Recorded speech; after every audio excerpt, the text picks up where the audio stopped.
प्रथम समस्त अभिभावक मोर नमस्कार एवं समस्त मोर 2026 मसीहार नूतन वर्षर अनेक अनेक शुभेच्छा एवं अभिनंदन। आजिकार ये वार्षिक उत्सव मु प्रथमे मंचासीन श्रीजुक्त ज्योतिरंजन महाशय एवं आमर एनएस हाई स्कूल रसीदा खातून एवं उक्त अनुष्ठान जे कि सर्वेसर्वा एवं परिचारक मिथुन सार समस्त को प्रथमतः धन्यवाद अर्पण करी जे से मते एभली एक मंच कहबार किसी सुजोग देते। यही मंच अनेक छात्र छात्री अनेक अभिभावक आज उपस्थित अच्छा जे केउभली भाव में यही अनुष्ठान शिक्षा को आगू बढ़े ने तेणु यही नयागढ़ माटी हूँ शिक्षार माटी ये नयागढ़ माटी हूँ विद्वान मानकर माटी तेणु यही नयागढ़ को आमरी मान प्रचेषा बल निश्चित भाव में आम आग को आगे नवा यहाँ हूँ आमर ये शिक्षानुष्ठान वार्षिक उत्सव पिला माने वर्ष सारा जो शिक्षा दीक्षा खेल नाच कूद इत्यादि कर प्रमाण ये वार्षिक उत्सव से प्रतिपादित करनेक पिला अच्छा जो मानकर मन आ भाषण शुणिबार न सब कृतित्व अर्जन कर विभिन्न प्रकार कंपिटिशन तार किभली भाव में से पुरस्कार को प्राप्त करेंगे से इच्छुक थे से नियोजित थे। तेणु यही साई शिक्षा निकेतन में अनेक कली अच्छा यही पिला माने होती कली सदृश जो मान ए देश अनेक किसी निर्भर करे यही कली माने दिने प्रस्फुटित हेबे एवं यही नयागढ़ माटी को से निजर सौरभ सुरभित करेंगे। तेणु मु जड़े शिक्षक हिसाब से पिला बहुत किसी आशा करुचे जो मैंने कली से सौरभ यही साई शिक्षा निकेतन को सुरभित करूँ एवं नयागढ़ जिले में एक उदाहरण सृष्टि करूँ। तेणु यही पिला माने आग को बढ़ा तीनोटी पर्याय निहाती भाव में आवश्यक तीनोटी लोकंर अवदान रहा निहाती आवश्यक। प्रथमतः से पिला से जदि निजर अध्यवसाय रखा से तार कृतित्व अर्जन कर आउ गोटे हूँ शिक्षक से भली भाव में नूतन दिग्दर्शन जोगेदेवा आवश्यक एवं यही भाव में प्रेरणा जोगेब जो भाव में पिलाटी आग को बढ़ार सहायक हो पार। आउ सबुठार अधिक गुरुत्वपूर्ण होती अभिभावक पितामाता से घरे एभली भाव में वातावरण सृष्टि करेंगे एभली भाव में परिवेश सृष्टि करेंगे जो भाव में पिलाटी आग को बढ़ी पार।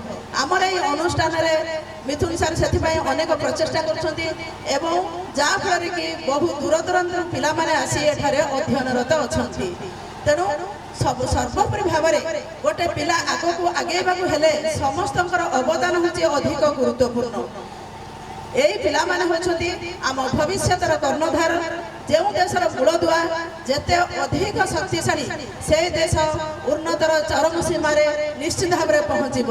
तेणु आमको प्रचेषा करने हम जे आमर आगामी पीढ़ी को आम अधिक मजबूत करवा पिला माने होछंती गोटे माटी सदृश ताकू जो भाव में आम गढ़ा से भाव में से आग को आगे।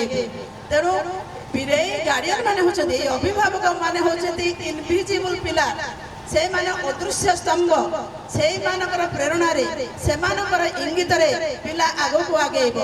शिक्षक माने तो निश्चित भाव में प्रचेषा करेंगे से समस्त इफर्ट को निश्चय लगेबे किंतु अभिभावक माने होचंती सबुठारु गुरुत्वपूर्ण। तेणु से माने जदि तांकर प्रचेषा को जारी रखिबे ताहले पिला माने आगेबे। केवल जे पिला मानकर शिक्षा भितर से माने सीमाबद्ध रहिबे ता नुहे मनीष पर मनीष हेबा दरकार। से माने प्रथमे गोटे पिला आगो को आगेब जदि तार आत्मविश्वास रहिबो जदि से निज मन भीतर रखिबो जे मु सब काम करि परिबे एवं सब किछि मो द्वारा संभव ताहले से आगो को आगे परिबो। Impossible is a word which finds in the full some dictionary. तेणु कौन से जिन पिला द्वारा असंभव नुहे जदि तार आत्मविश्वास रहा से निश्चित भाव में आग को आगेब। तेणु प्रत्येक पिला मन भीतर आत्मविश्वास रखु एवं जिज्ञासु मनोवृत्ति रखु से सब अधिक रु अधिक जानिया प्रचेषा करूँ एवं सब से ଅଧିକ ଜାଣିବା ସଙ୍ଗେ ସଙ୍ଗେ ତାହାକୁ ୟୁଟିଲାଇଜ୍ ବା ତାକୁ ପ୍ରତିଫଳନ କରିବାରେ ମଧ୍ୟ ସେ ଚେଷ୍ଟା କରୁ ଏବଂ ସବୁବେଳେ କ୍ଲାସରେ ରହିଲା ବେଳେ ସେ କୋଶ୍ଚିନେବଲ୍ ହଉ ଯେ ସେ ଜିଜ୍ଞାସୁ ପ୍ରଶ୍ନ ପଚାରୁ ଯିଏ ଯେତେ ଅଧିକ ପ୍ରଶ୍ନ ପଚାରିବ ସେ ନିଶ୍ଚିତ ଭାବରେ ଅଧିକ କିଛି ଆୟତ୍ତ କରିପାରିବ।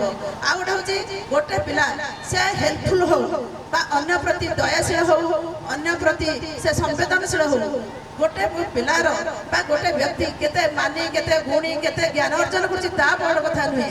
ଯଦି ମଣିଷ ପରି ମଣିଷ ନହେଲା ସେ ଯଦି ଅନ୍ୟମାନଙ୍କ ପ୍ରତି ସମ୍ବେଦନଶୀଳ ନହେଲା ତାହେଲେ ତାର କୌଣସି ଗୁରୁତ୍ୱ ରହିବ ନାହିଁ। ତେଣୁ ଏଇ ପିଲାମାନଙ୍କ ଠାରୁ ଆମେ ବହୁତ କିଛି ଆଶା କରୁଛୁ। ଗୋଟେ ଫୁଲ ଫୁଟିଗଲା ପରେ ତାର ସମସ୍ତ ସମୟ ସରିଯାଇଥାଏ କିନ୍ତୁ ଗୋଟେ କଳି ଠାରୁ ଅନେକ କିଛି ଆମେ ଆଶା କରୁଛୁ। ଏଇ ପିଲାମାନେ ହେଉଛନ୍ତି ଆମର କଳି। ସେମାନେ ତାଙ୍କର ସୌରଭରେ ଏଇ ସାଇ ଶିକ୍ଷା ନିକେତନକୁ ସୁରକ୍ଷିତ କରିବା ସଙ୍ଗେ ସଙ୍ଗେ ସେ ନୟାଗଡ଼କୁ ଗୌରବରେ ଗୌରବାନ୍ୱିତ କରନ୍ତୁ ଏବଂ ଏଇ ସାଇ ଶିକ୍ଷା ନିକେତନ ସେମାନଙ୍କର ପ୍ରଚେଷ୍ଟାରେ ସେମାନଙ୍କର ଆଦର୍ଶରେ ସେମାନଙ୍କର ପାଠପଢ଼ାରେ ଏହା ନୟାଗଡ଼ରେ ଏକ ଇତିହାସ ସୃଷ୍ଟି କରୁ। ପରିଶେଷରେ ମୁଁ ଏତିକି କହି ମୋର ବକ୍ତବ୍ୟ ସାଙ୍ଗ କରୁଛି ଏବଂ ଆଉ ଗୋଟେ ଆଜି ଗୋଟେ କବିତା ଲେଖିଥିଲି ଯେଉଁଟାକି ମୁଁ ଆପଣଙ୍କୁ ପଢ଼ିବା ପାଇଁ ଚାହୁଁଛି।